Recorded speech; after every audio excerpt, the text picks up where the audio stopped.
AC news కి స్వాగతం.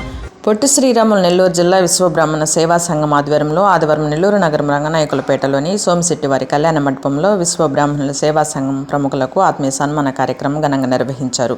Telangana BRS party శాసన మండలి ప్రతిపక్ష నేత బ్రహ్మశ్రీ సిరికొండ మధుసూదనాచారి, హైదరాబాద్ ఆర్థిక నేర విభాగం Brahmasri KM Kiran Kumar, Andhra Pradesh Vishwabrahmana development welfare corporation chairperson కమ్మరి పార్వతమ్మలను శాల్వా పూలమాలతో ఘనంగా సన్మానించారు. సందర్భంగా సన్మాన గ్రహీతలు మాట్లాడుతూ విశ్వబ్రాహ్మణులు పిల్లలను బాగా చదివించాలన్నారు. చదువు ద్వారా అభివృద్ధి చెందుతుందన్నారు. ప్రభుత్వాలు కూడా బాగా చదువుకునే వారిని ప్రోత్సహిస్తుందన్నారు. రాను రాను కుల వృత్తులలో అనేక సంస్కరణలు వస్తున్నాయన్నారు. విశ్వబ్రాహ్మణ కుటుంబాలు అందరూ బాగా అభివృద్ధి చెందాలన్నారు. ఈ కార్యక్రమానికి ప్రకాశం, బాపట్ల జిల్లాల నుండి విశ్వబ్రాహ్మణ సేవా సంఘాల నాయకులు హాజరయ్యారు. ఈ కార్యక్రమంలో నెల్లూరు జిల్లా విశ్వబ్రాహ్మణ సేవా సంఘం జిల్లా అధ్యక్షులు ఆగర సుబ్రహ్మణ్యమాచారి, గౌరవ అధ్యక్షులు అల్లంపాటి వెంకటరమణాచారి, సిటీ అధ్యక్షులు చలకచర్ల పిచ్చయాచారి, పూలకొల్లు చిన్నబ్రహ్మయాచారి, జిల్లాలోని విశ్వబ్రాహ్మణుల సేవా సంఘం నాయకులు పాల్గొన్నారు.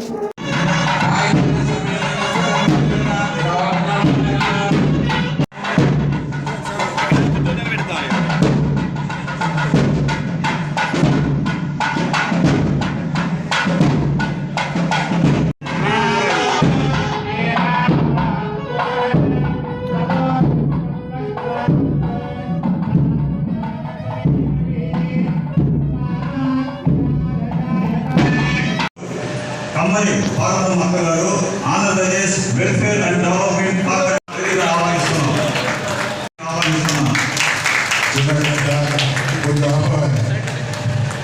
ఆహ్వానిస్తున్నాం. సార్ కూడా చాలా జిల్లా కార్పొరేషన్ డైరెక్టర్ మన మిత్రులు కార్పొరేటర్స్, కర్నూలు జిల్లా అధ్యక్షులు సుతారు రాఘవేంద్రాచార్య గారు కూడా వేదిక మీద ఆహ్వానిస్తున్నాం. గజ్జల మోహనాచార్య గారు,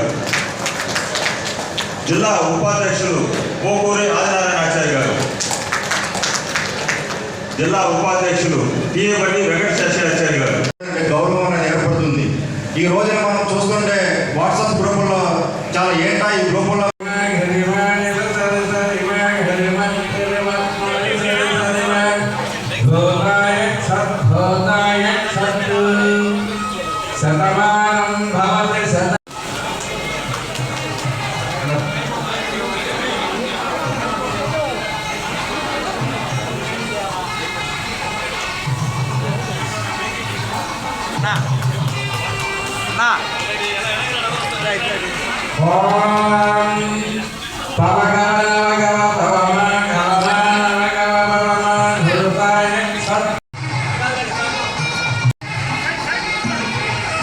సహాయం కానీ ఎవరు కూడా హాస్పిటల్లో ఉన్నవారు కానీ ఇప్పుడు వరకు ఎటువంటి పదవి ఖర్చు పెట్టున్నారు. వందల మంది ఆయన చెప్పినటువంటి కాన్సెప్ట్ తోటి పనిచేసుకుంటున్నారు. భవిష్యత్తు కాలం అందరూ ఉపయోగించాలని కోరుకుంటున్నారు.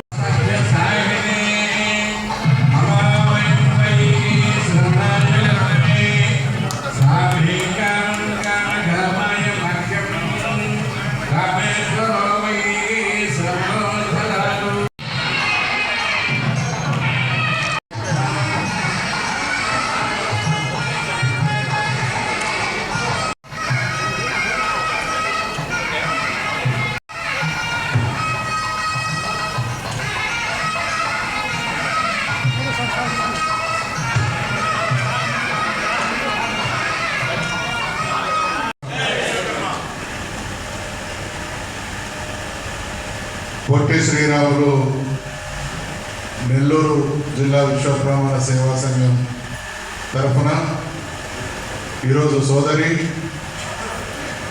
ఇరు రాష్ట్రాల విశ్వబ్రాహ్మణ జాతి ముద్దుబిడ్డ, విశ్వబ్రాహ్మణ మహిళా చైతన్యానికి నిలువెత్తు సాక్షి రూపమైనటువంటి సోదరి కమ్మరి పార్వతమ్మ గారికి ఆత్మీయ సన్మానం. మీరందరూ కూడా కూర్చుంటే బాగుంటుంది. నేను కొంచెం ఎక్కువసేపు మాట్లాడతా. ఆత్మీయ సన్మానానికి విచ్చేసినటువంటి నెల్లూరు జిల్లాకు సంబంధించినటువంటి విశ్వకర్మ బంధువులందరికీ, ఈ కార్యక్రమాన్ని అపురూపంగా నిర్వహిస్తున్నటువంటి సోదరులు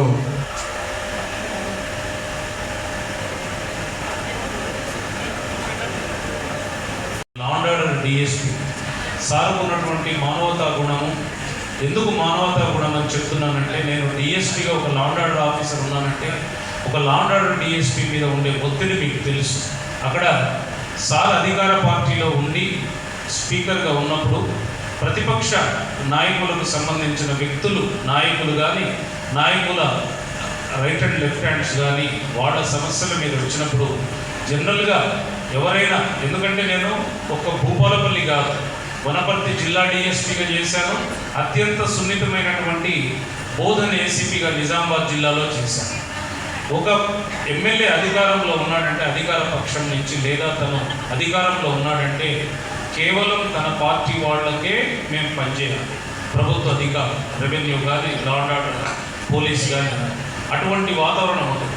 పొరపాటున ప్రతిపక్ష నాయకులకు మేము ఏదన్నా ఇంపార్టెన్స్ ఇస్తున్నాము, పోలీస్ అధికారి కానీ రెవెన్యూ అధికారి కానీ తెలిసిందంటే యాక్టింగ్ ఎమ్మెల్యేకి ఒక వారం రోజుల లోపల ఆ డిఎస్పీ, సిఐ, ఎస్ఐ విచారణ సర్దుకొని వెళ్ళిపోవాలి, ట్రాన్స్ఫర్ అయిపోతుంది.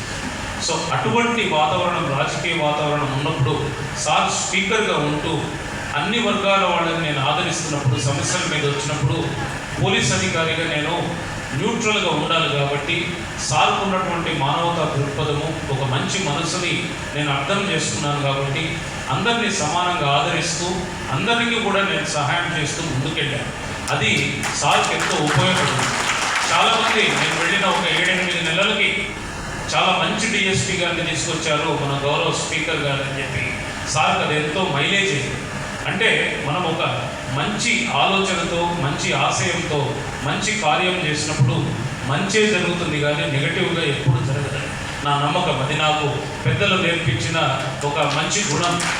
ఆ విధంగా సార్కు ఒక ఔన్నత్యమైనటువంటి ఒక కార్పొరేషన్ తరఫున అనేది మేము లోకేష్ సార్ గారికి లెటర్ ఇవ్వడం జరిగింది. సార్ ఆ విషయాన్ని కానీ ఒప్పుకొని త్వరలోనే ఒక బ్యాంకు వ్యవస్థ అనేది మనకు అందుబాటులోకి వస్తుంది.